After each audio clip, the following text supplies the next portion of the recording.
ഒരു കഴിവ് കളിക്കാട്ടോ. എന്നാലേ കഥ പറഞ്ഞ് കളിച്ചാല പേയ് കഥ. അമ്പലത്തിൽ പേര ദിവസമാണ് ഇവർ ആദ്യമായിട്ട് ഈ സംഭവം ഉണ്ടാവുന്നത്. അവന്റെ പുറകിൽ നിന്നൊരു ശബ്ദം, ചിലും ചിലും ചിലും. എനിക്ക് വരെ നടന്നിട്ടാ അങ്ങനെ ഒരു സംഭവം. എടാ, അടുത്തത് ഞാനൊരു കഥ പറയാം. ഇവനെ പോലത്തെ കിടക്കാച്ച കഥയൊന്നുമല്ല, എൻ്റെ ലൈഫിൽ നടന്നൊരു സംഭവമാണ്. എടാ, ഞങ്ങളുടെ നാട്ടിൽ നാവുണ്ണി എന്ന് പറഞ്ഞൊരു വലിയച്ഛനുണ്ട്. ആളൊരു ദിവസം മരിച്ച്.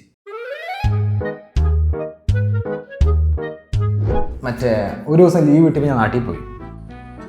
എടാ, ഞങ്ങളുടെ നാട്ടിൽ എല്ലാവരും 8:30 ചോറിന് കടന്നു. ഇവിടെയാണ് കൊടുക്കുന്ന പന്നിശല്യമാണ് പണ്ടറങ്ങായിട്ട്. എടാ, ഞാൻ നേരത്തെ പറഞ്ഞ നാവുണ്ണി എന്ന് പറഞ്ഞ ആളില്ലേ, ആളുടെ വീട് കഴിഞ്ഞിട്ട് വേണം എൻ്റെ വീട്ടിലേക്ക് എത്താൻ. ഞാനവിടെ എത്തിയപ്പോഴാണ് പുള്ളി മരിച്ച കാര്യം ഓർമ്മ വന്നത്. നോക്കണ്ട നോക്കണ്ട നോക്കണ്ട എന്ന് മനസ്സ് പറഞ്ഞ്, പക്ഷെ ഞാൻ നോക്കി. ഈ മരിച്ചാളില്ലേ, അവിടെ എന്നെ നോക്കി കൊപ്പിളിച്ചുകൊണ്ടിരിക്കുകയാണ്.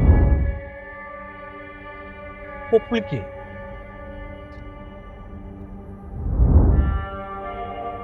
എടാ, ഈ പുൽക്കുഴിയില്ലേ, മനസ്സിലായ? കൊപ്പിളിക്കുന്നത്, അതാണ് കൊപ്പിളിക്കുന്നത്.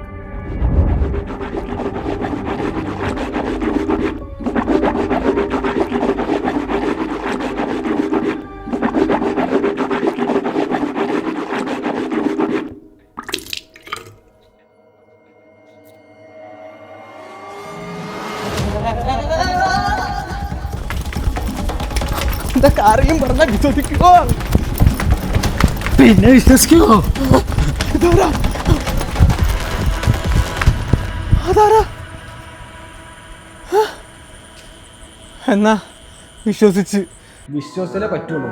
സംഭവം എന്നറിയോ, എനിക്ക് ആളുമാറിയതാണ്. ഈ നാവുണ്ണി ഉണ്ടല്ല, നാവുണ്ണി ശരിക്കും നാവുണ്ണിയല്ല, തെയ്യുണ്ണിയാണ്. എന്റെ മനസ്സിൽ ഈ നാവുണ്ണി തെയ്യുണ്ണിയല്ല, നാവുണ്ണിയാണ്. ഈ നാവുണ്ണിയും തെയ്യുണ്ണിയും തമ്മിൽ അങ്ങോട്ടും ഇങ്ങോട്ടും മാറിയതാണ്. എനിക്ക് പറ്റില്ല. സംഭവം എല്ലാവർക്കും മനസ്സിലായല്ലോ.